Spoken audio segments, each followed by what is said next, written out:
말씀은 사도행전 1장 1절부터 11절 말씀을 보기로 원합니다. 사도행전 1장 1절부터 11절 말씀까지 제가 기록 성경으로는 신약성경 187페이지입니다. 사도행전 1장 1절부터 11절 말씀까지 다 찾으셨으면 저하고 한 절 한 절 교독하시겠습니다. 데오빌로여, 내가 먼저 쓴 글에는 물은 예수께서 행하시며 가르치시기를 시작하신부터 그가 택하신 사도들에게 성령으로 명하시고 승천하신 날까지의 일을 기록하였노라. 그가 고난받으신 후에 또한 그들에게 확실한 많은 증거로 친히 살아계심을 나타내사 40일 동안 그들에게 보이시며 하나님 나라 일을 말씀하시니라. 사도와 함께 모이사 그들에게 분부하여 이르시되 예루살렘을 떠나지 말고 내게서 들은 바 아버지께서 약속하신 것을 기다리라. 요한은 물로 세례를 베풀었으나 너희는 몇 날이 못되어 성령으로 세례를 받으리라 하셨느니라. 그들이 모였을 때 예수께 여쭈어 이르되 주께서 이스라엘 나라를 회복하심이 이때이니까 하니 이르시되 때와 시기는 아버지께서 자기의 권한에 두셨으니 너희가 알 바 아니오. 오직 성령이 너희에게 임하시면 너희가 권능을 받고 예루살렘과 온 유대와 사마리아와 땅끝까지 이르러 내 증인이 되리라 하시니라. 이 말씀을 마치시고 그들이 보는 데 올려져 가시니 구름이 그를 가리어 보이지 않게 하더라. 올라가실 때 제자들이 자세히 하늘을 쳐다보고 있는데 흰옷 입은 두 사람이 그들을 곁에 서서 이르되 갈릴리 사람들아, 어찌하여 서서 하늘을 쳐다보느냐.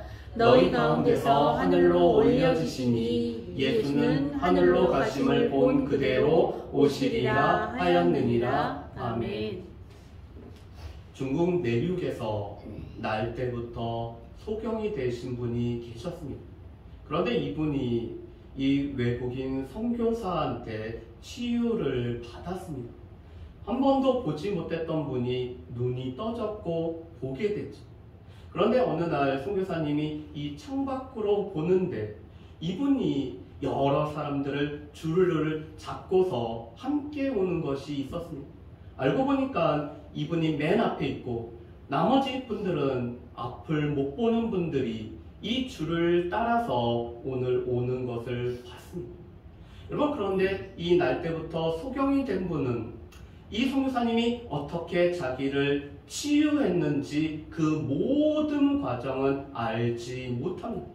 그렇지만 본인이 날 때부터 소경인 것과 지금은 보게 되었다라는 것 때문에 다른 사람들에게 자신이 본 것을 증언하였고 이 증언을 들은 또 많은 소경들을 데리고 이 선교사님한테 오게 됐죠. 여러분, 이런 사람들을 우리가 증인이라고 말합니다. 여러분, 이 증인은 내가 보고 내가 듣고 내가 겪은 것을 말하지 않고는 견딜 수 없는 사람들이 증인이죠.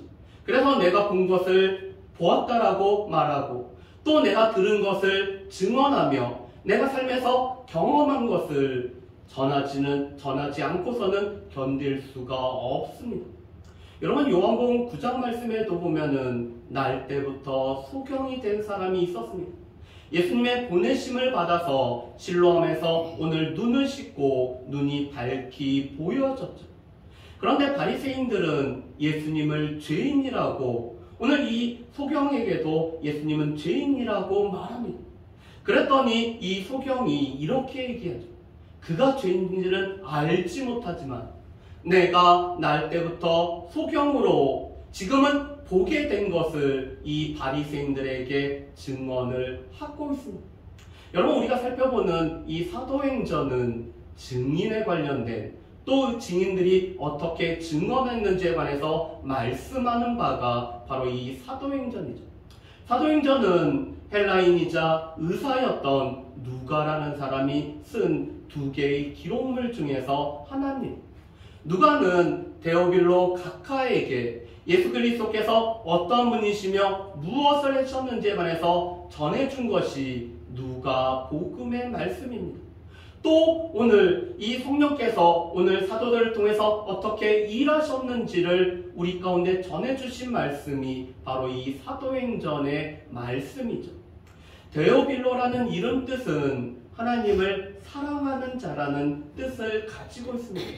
그렇기 때문에 학자들의 견해는 크게 두 가지 견해로 나누어집니다. 첫 번째 견해는 누가가 이 가상의 인물을 상정하고 이 가상의 인물에게 편지를 보낸 것이 누가복음과 사도행전이라고 이렇게 생각을 합니다. 두 번째로는 이 사람은 로마의 고위 관료이기 때문에 그 이름을 드러낼 수가 없기 때문에 하나님을 사랑하는 자라는 이런 애칭을 사용하여서 보내준 것이 누가복음과 사도행전이라고 이렇게 말씀합니다. 그런데 누가복음 1장 4절에는 이렇게 말씀하죠. 이 데오빌로가 알고 있는 바를 더 확실하게 증언하기 위해서 누가복음 말씀을 썼고 또 이 사도행전을 보냈다라고 누가가 증언을 하고 있습니다. 그렇기 때문에 아마 이 고위 관료였던 데오빌로 각하에게 보내진 두 가지의 말씀이 누가복음과 사도행전으로 이렇게 보고 있습니다. 그래서 누가복음은 예수님은 누구시며 무엇을 하셨는지에 관해서 말씀을 하시죠. 그래서 예수님은 공생애 때 가르치시고 전파하시고 모든 약한 것과 모든 병든 자를 오늘 귀신을 쫓아내시며 고치시는 일을 행하셨을 뿐만 아니라 12제자를 삼으시고 12제자를 양육하는 공생의 삶을 살으셨습니다. 그 예수님은 또한 예루살렘에서 한 주 동안 십자가에서 죽으셨을 뿐만 아니라 우리를 위하여 부활하심으로 말미암아 능력으로 하나님의 아들로 우리의 주로 선포되신 분이 예수님임을 드러내는 것이 누가복음이죠. 오늘 말씀에도 보면은 예수님께서 행하시며 가르치시고 승천하실 날까지의 일을 기록한 먼저글 누가복음에 관해서 말씀을 하고 있습니다. 그리고 예수 그리스도의 이 명령을 따라서 오늘 성령의 인도하심을 쫓아서 오늘 사도들이 행한 일을 기록한 것이 바로 사도행전이라고 말씀하죠. 여러분, 이 사도행전은 행자는 행할 행자에다가 전은 전하다라는 전할 전자를 쓰고 있습니다. 그래서 이 행전이라는 말 자체가 행적을 전하는 글이 바로 행전이죠. 그런데 이 사도행전은 몇 가지 별칭이 있습니다. 사도행전은 무엇보다도 성령께서 어떻게 행하셨는지를 우리에게 말씀하시기 때문에 성령 행전이라고 불려집니다. 동시에 선교의 역사를 우리에게 말씀하기 때문에 선교 행전이라고도 불려지죠. 또한 예수님의 몸인 교회가 어떻게 형성이 되어서 교회가 어떻게 시작이 되었고 교회가 어떻게 확산이 되었으며 교회가 어떤 일을 감당했는지를 나타내 주기 때문에 교회 행전이라고도 불려지는 말씀이 바로 이 사도행전의 말씀입니다. 그래서 사도행전의 말씀은 더 정확하게는 사도들을 통해서 예수 그리스도께서 일하신 행전이 바로 사도행전의 말씀이죠. 저희가 마가복음의 말씀을 보고 사도행전의 말씀을 보는 몇 가지 이유가 있습니다. 사도들을 통해서 오늘 예수께서 행하셨던 일들이 여전히 우리의 삶을 통해서 행하시는 주님의 일하심을 바라보기를 소망하기 때문에 우리가 사도행전의 말씀을 보게 됩니다. 특별히 사도행전 4장 말씀에 보면은 예수 그리스도의 이름으로 말미암아 표적과 기사가 여전히 사도들의 통해서 행해졌던 것처럼 이 예수 그리스도의 이름으로 말미암아 표적과 기사가 우리를 통해서도 나타나기를 소망하기 때문에 우리가 이 사도행전의 말씀을 보는 것이죠. 그뿐만 아니라 우리를 증인으로 부르시고 우리를 통해서 선교의 일들이 감당되어질 뿐만 아니라 성령께서 우리를 통해서 일하심을 나타남을 보기 위해서 우리가 이 사도행전의 말씀을 봅니다. 그뿐만 아니라 교회가 어떤 모습으로 교회가 어떻게 또 주의 인도하심 따라 살아가야 되는지를 보기 위해서 우리가 이 사도행전의 말씀을 보기를 원하고 있습니다. 오늘 예수님께서는 고난을 받으신 후 오늘 부활하신 후 40일 동안 제자들과 함께하고 있습니다. 여러분, 우리 말씀을 한번 보실까요? 우리 3절 말씀에 보면은 이렇게 되어 있습니다. 그가 고난받으신 후에 또한 그들에게 확실한 많은 증거로 진히 살아계심을 나타내사 40일 동안 그들에게 보이시며 하나님 나라의 일을 말씀하시느니라고 말씀하죠. 여러분, 사복음서 중에서 예수님의 승천을 기록한 말씀은 누가복음만이 유일합니다. 그런데 이 예수님의 승천을 기록한 누가복음 24장의 말씀은 바로 이 사도행전 1장의 말씀과 연결이 되죠. 오늘 예수님은 승천하시기 전 40일 동안 제자들과 함께 하고 계십니다. 그러면서 많은 확실한 증거로 예수님의 살아나심을 제자들에게 나타내고 계시죠. 왜 그러실까요? 제자들 중에서는 예수님의 부활을 목격하면서도 예수님을 영이라고 생각하는 사람들도 있으며 예수님의 부활을 확신하지 못하는 제자들도 있었습니다. 특별히 오늘 제자들 중에 예수님이 나타나셨는데 그 자리에 함께하지 못했던 도마는 예수님의 부활을 믿지 않고 의심을 하고 있었죠. 그런 도마에게 예수님은 자신의 손에 박힌 이 못자국과 이 옆에 있는 옆구리에 창자국을 보여주심으로 말미암아 예수님이 살아나셨음을 친히 나타내셨습니다.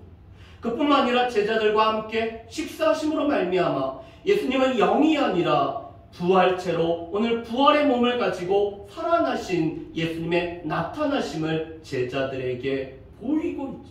그래서 이 40일이라는 시간은 예수님의 살아나심을 많은 사람들에게 보여주고 예수님의 살아나심을 증거한 시간이 바로 이 40일의 시간이었습니다. 그뿐만 아니라 제자들에게 하나님 나라의 일을 말씀을 하시죠. 여러분, 예수님이 처음 외쳤던 말씀이 회개하라, 천국이 가까이 왔느니라는 말씀입니다. 회개하라. 우리가 하나님 나라가 가까이 왔기 때문에 이 하나님 나라를 받아들이기 위해서는 우리가 회개함이 필요하다라고 말씀하죠. 그러면서 이 하나님 나라는 하나님께서 우리의 삶에 친히 찾아오셔서 우리의 삶을 다스리는 하나님의 통치가 바로 하나님의 나라라고 말씀을 합니다. 나라에는 세 가지 요소가 있죠. 땅이 있어야 되고 민족이 있어야 되고 주권이 있어야지만이 나라로서의 이 역할을 온전히 감당을 합니다. 세 가지 중에 하나라도 없으면은 민족도 있고 주권도 있지만 땅이 없으면은 나라가 되지 못하죠. 나라가 오늘 땅도 있고 민족이 있지만 주권이 없으면은 나라가 되지 못합니다. 지금도 우리 가운데는 우리나라가 언제, 이 대한민국이 언제 시작되었는지 건국에 관해서 이 논쟁이 뜨겁죠. 1919년 임시정부를 건국절로 생각하는 분들도 있고 이 1945년 해방된 후를 건국절로 생각하는 분들도 있습니다. 그런데 그 세 가지 요소, 바로 이 땅도 있고 민족도 있고 주권이 있어야지만이 나라가 되기 때문에 이 시점을 어디로 보는가가 오늘 이 논쟁의 주제죠. 그런데 오늘 예수님께서도 이 하나님의 통치를 받는 사람들, 하나님의 통치를 받는 장소, 그리고 하나님의 통치라는 하나님의 주권이 세워질 때 하나님 나라가 우리 가운데 세워짐을 말씀하며 이 하나님 나라의 말씀을 하기 위해서 오늘 40일 동안 제자들과 함께하고 있습니다. 여러분, 우리의 삶 속에 하나님의 다스림이 있다라면은 우리의 삶은 하나님의 나라가 되죠. 교회에 하나님의 다스림이 있으면은 교회는 하나님의 나라가 됩니다. 우리의 가정이 하나님의 다스림 가운데 있으면은 우리의 가정은 곧 하나님 나라가 되죠. 그런데 하나님의 다스림이 인정되지 않고 하나님의 나라의 이 다스림을 받아들이지 않으면은 아무리 그곳이 교회일지라도 그곳이 예수 믿는 사람들이 있는 가정일지라도 하나님 나라가 온전히 세워지지 않고 있습니다. 그래서 오늘 예수님은 이 하나님 나라의 말씀을 가르치기 위해서 제자들과 함께 40일 동안 있으며 또한 제자들은 이 하나님 나라를 전하기 위해서 세워진 사람들이 바로 이 제자들이었습니다. 그런데 예수님은 제자들에게 무엇보다도 기다리라고 말씀을 하시죠. 여러분 우리 말씀을 한번 보실까요? 우리 4절과 5절 말씀을 우리 같이 한번 읽어보겠습니다. 4절 말씀, 5절 말씀 우리 같이 읽어보겠습니다. 사도와 함께 모이사 그들에게 분부하여 이르시되 예루살렘을 떠나지 말고 내게서 들은 바 아버지께서 약속하신 것을 기다리라. 요한은 물로 세례를 베풀었으나 너희는 몇 날이 못되어 성령으로 세례를 받으리라 하셨느니라. 아멘. 오늘 예수님은 제자들에게 기다릴 것을 말씀합니다. 예루살렘을 떠나지 말고 이곳에서 내가 이미 너희에게 말한 바 아버지께서 약속하신 것을 기다려야 되는 것이 제자들의 모습이었습니다. 그렇다면 아버지께서 약속하신 것은 다름 아닌 성령이 이 땅 가운데 임하시는 것입니다. 그렇기 때문에 예수님은 요한복음 20장 말씀에서도 20장 20절에서 오늘 제자들에게 숨을 내쉬면서 성령을 받으라라고 오늘 제자들에게 말씀을 하십니다. 예수님께서 행동 언어를 통해서 제자들이 기다리고 제자들이 받아야 되는 것은 성령을 받아야 됨을 제자들에게 말씀을 하고 있죠. 그런 제자들은 이 성령이 그들의 삶에 찾아오시는 것을 기다릴 뿐만 아니라 이 성령을 통해서 세례받는 것을 오늘 제자들이 기다려야 됐습니다. 여러분 이 요한은 물로 세례를 주는 것은 우리가 죄인이라는 것을 고백하는 이 회개의 세례가 요한이 베푸는 세례였습니다. 반면에 오늘 주님으로부터 받는 이 성령의 세례는 우리가 예수님의 자녀로, 우리가 하나님의 자녀로, 예수님의 백성으로 하나님을 나의 하나님, 나의 구주로 모시는 시간이 바로 이 성령의 세례를 받는 시간이죠. 그래서 이 성령의 세례를 받는다는 것은 우리의 죄가 사함을 받고 우리의 죄가 용서함을 받을 뿐만 아니라 이 죄사함을 통해서 우리가 하나님의 공동체 안에 속하게 되는 시간이 바로 이 성령 세례를 받는 시간입니다. 그래서 우리 가운데는 물로서 우리의 신앙을 고백하는 물 세례를 받는 것도 필요하지만 하나님을 나의 하나님, 나의 주로 모시는 성령의 세례를 받는 것이 우리 가운데 필요합니다. 그래서 교회 공동체 안에는 물 세례는 받았지만 이 성령 세례를 받아야 돼서 그래서 성령을 기다려야 되는 사람들이 있는 반면에 또한 성령 세례를 받았지만 아직 물 세례를 받지 못한 분도 계십니다. 물론 동시에 물 세례와 성령 세례를 받아서 오늘 많은 사람들의 앞에 오늘 자신의 죄인됨을 고백할 뿐만 아니라 오늘 하나님을 나의 구주로 모신 주의 백성들도 있죠. 그런데 여전히 제자들 가운데는 성령이 임하시고 성령이 오시는 것들을 오늘 제자들은 기다릴 필요가 오늘 제자들에게는 있었습니다. 그런데 이 제자들은 예수님의 의도와는 상관없이 오늘 예수님이 바라보는 것과 상관없이 그들이 바라는 것들을 오늘 예수님에게 여쭈어보고 있습니다. 여러분 오늘 6절 말씀에 보면은 제자들은 이렇게 물어보죠. 그들이 모였을 때 예수께 여쭈어 이르되 주께서 이스라엘 나라를 회복하심이 이때이니까. 여러분 예수님의 제자들은 예수님께서 부활하셨기 때문에 이제는 이스라엘 나라를 회복함으로 말미암아 로마로부터 자유케 될 것을 오늘 제자들은 꿈을 꾸고 있었습니다. 여러분 제자들은 예수님이 예루살렘으로 올라가시면은 주의 나라가 임하게 되고 그렇다면 이 주의 나라에 주의 우편과 좌편에 우리가 앉을 것을 기대했던 것이 바로 이 제자들입니다. 그런데 이 제자들과의 기대와는 상관없이 예수님께서 십자가에서 죽으심으로 말미암아 제자들은 절망 가운데 있었습니다. 그런데 그 예수님이 부활하시고 오늘 자신들과 함께 40일 동안 지내다 보니까 그 마음 가운데 다시 한번 소망이 생겨났습니다. 예수님이 부활하심으로 말미암아 이스라엘 나라가 회복이 되고 오늘 정치적으로 자유를 얻을 뿐만 아니라 오늘 이 그리스도를 믿는 백성들이 모이는 나라가 세워질 것을 이 땅에 그리스도의 나라가 세워질 것을 그들이 기대하고 소망을 하고 있습니다. 그런데 오늘 예수님은 이 제자들에게 너희가 이 시기와 기한은 알 바가 아니고 이것은 하나님 앞에 속한 것이기 때문에 하나님의 시간에 너희가 관심을 두는 것이 아니라 너희가 진정으로 관심을 둬야 될 것은 내 증인으로 살아가는 것에 너희가 관심을 두라고 말씀을 하고 계십니다. 그러면서 사도행전의 가장 중요한 말씀이자 이 사도행전의 주제 구절이고 또한 우리 가운데 성령께서 어떻게 역사하시는지를 말씀하시는 이 사도행전 1장 8절의 말씀을 우리에게 말씀을 해주고 계십니다. 우리 사도행전 1장 8절 말씀을 우리 암송을 해보실까요? 예, 1장 8절 말씀을 우리 같이 한번 암송해서 우리 같이 한번 말씀을 우리 읽어봤으면 좋겠습니다. 오직 성령이 너희에게 임하시면 같이 읽겠습니다. 시작. 오직 성령이 너희에게 임하시면 너희가 권능을 받고 예루살렘과 온 유대와 사마리아와 땅끝까지 이르러 내 증인이 되리라 하시니라. 아멘. 오늘 예수님께서는 왜 제자들이 성령을 기다려야 되는지, 이 성령으로 말미암아 그들 가운데 권능이 임하여야지만이 주님의 증인으로 살아갈 수가 있기 때문에 성령을 기다리고 이 성령이 그들의 삶에 찾아오실 것을 그들은 늘 소망하며 살아가야 된다라고 말씀을 하고 계십니다. 여러분, 성령이 우리의 삶에 임하실 때 우리 가운데는 성령의 권능, 이 성령의 능력, 이 성령의 파워를 우리가 힘입어서 살아가게 되죠.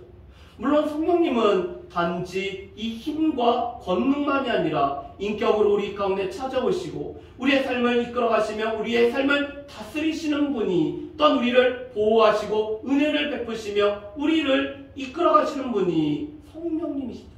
그런데 이 성령님을 통해서 우리는 예수님께서 우리 가운데 허락하시는 이 권능과 능력과 힘을 우리가 부여를 받을 수가 있습니다.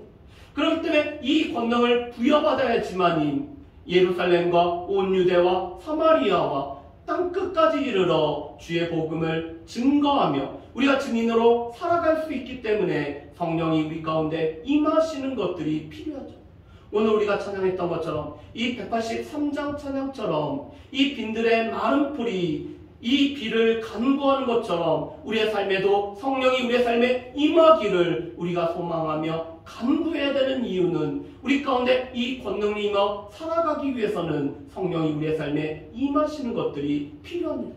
그리고 오늘 이 말씀대로 사도행전의 말씀이 구성이 되어 있죠. 예루살렘까지 복음이 전해지고 온 유대와 사마리아까지 복음이 증거되어지고 땅끝까지 복음이 증거되는 말씀이 바로 이 사도행전의 말씀일 뿐만 아니라 이 사도행전 말씀은 28장 말씀으로 끝나는 것이 아니라 지금도 이 땅끝까지 복음이 증거되어지는, 복음이 서쪽으로 서진하면서 다시 이 복음이 처음 증거되어졌던 예루살렘까지 돌아가는, 또한 미전도 종족이 없는 이 땅끝까지 복음 전하는 일이 여전히 지금도 행해지고 있기 때문에 이 사도행전은 28장으로 끝나는 것이 아니라 이 사도행전 29장의 역사를 지금 교회를 통해서 하나님은 써가실 뿐만 아니라 오직 예수교회가 이 땅에 세워진 이유도 이 사도행전 29장의 역사를 우리를 통해서 써가시기 위해 오늘 우리 오직 예수교회가 이 땅 가운데 생겨져 있습니다. 그리고 이 말씀을 하시고 오늘 예수님께서는 제자들이 보는 곳에서 하늘로 올라가고 계시죠. 제자들은 예수님이 하늘로 올라가시는 모습을 보고 그들이 놀랍게 여기고 있습니다. 여러분, 우리 중에서 누군가 공중으로 부양하는 모습을 본다라면은 우리가 그 모습을 보고 너무나 신기해 여길 것입니다. 그런데 우리가 책을 읽어보는 이 책 중에 보면은 길선주 목사님, 이 길선주 장로님은 공중부양을 실제로 했던 분이었고 그것을 목격한 분들도 있었습니다. 그리고 그 모습을 보면서 놀라워했는데 그분이 복음을 듣고 예수 믿는 분으로 바뀌어 나가죠. 그런데 오늘 제자는 하늘로 올라가시는 그 예수님의 모습을 보고 놀라워하고 있습니다. 그런데 구름이 가리우고 그 놀라워하는 제자들 가운데 두 청년이, 흰옷을 입은 청년이 나타나고 있습니다. 그들은 부활하신 예수님, 이 빈무덤 가운데 있었던 두 천사가 제자들에게 나타나서 이렇게 말하고 있죠. 너희가 본 그대로 예수님은 이 땅에 다시 오실 것을 약속의 말씀을 전해주고 있습니다.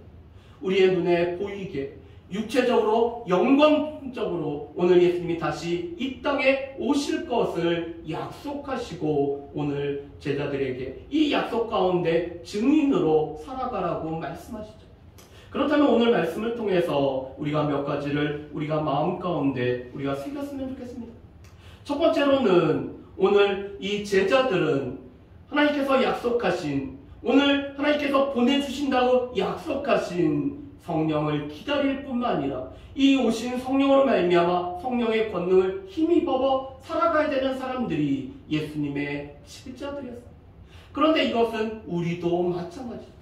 우리도 하나님께서 우리에게 보내주시겠다고 약속하신 성령을 기다릴 뿐만 아니라 우리가 이 기다리는 가운데 성령께서 우리의 삶에 찾아오셔서 성령을 모시고 살아가는 사람들이 우리입니다. 성령이 우리 가운데 임하였을 때 우리의 삶에도 성령께서 허락하신 권능이 부여지고 복음을 전할 때 이 권능을 통해서 우리는 복음의 증인으로 우리가 살아갈 뿐만 아니라 하나님의 보호하심과 지켜주심 가운데 우리가 살아가죠.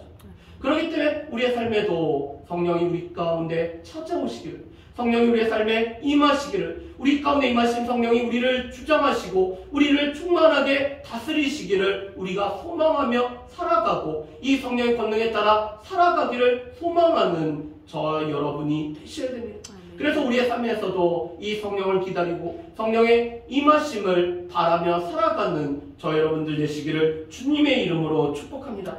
오늘 제자들은 예수님과는 다른 동상이몽을 하고 있죠. 오늘 제자들은 단지 이 이스라엘 나라의 회복, 이 땅 가운데 이 나라가 회복되어지는 것을 그들이 꿈꾸고 바랬습니다. 그렇지만 이것은 하나님의 시간표에 속하기 때문에 오늘 제자들은 이 시기와 기한에 오늘 그들의 마음을 두어서가 아니라 오늘 이 제자들이 마음을 두어야 되는 것은 이 성령의 권능을 힘입어서 증인이 되는 삶에 오늘 제자들이 관심을 두고 마음을 둬야 됨을 보게 됩니다. 여러분, 우리의 마음과 우리의 관심이 어디에 있나요? 그런데 오늘 예수님은 이스라엘 나라의 회복이 아니라 오늘 제자들은 이 증인으로 살아가는데 오늘 마음을 쏟고 관심을 둘 것을 우리에게 말씀을 하고 계십니다. 그런 가운데 우리의 이 복음은 예루살렘과 온 유대와 사마리아와 땅끝까지 이르러 오늘 이 복음이 전해져야 되고 이 전해지는 일을 위해서 우리가 증인으로 부름받았으며 우리는 다름 아닌 예수의 증인으로 우리가 부름받았음을 우리가 늘 기억하며 살아가야 됩니다. 특별히 예수님께서는 이 하늘에 올려가신 모습 그대로 이 땅 가운데 영광 중에 다시 오실 예수님이시기 때문에 다시 오실 그 예수님, 다시 오시는 그날까지 우리는 복음을 전하는 이 사명을 가지고 있는 사람들이 우리입니다. 바라기는 우리 가운데 성령이 임하시고 이 성령의 임재 가운데 우리가 살아갈 뿐만 아니라 성령이 우리의 삶을 주장하심으로 말미암아 이 성령의 인도하심을 통해서 성령의 충만함 가운데 성령의 권능으로 주님의 증인으로 이 땅끝까지 복음을 전할 수 있는 저 여러분들 되시기를 주의 이름으로 축복합니다.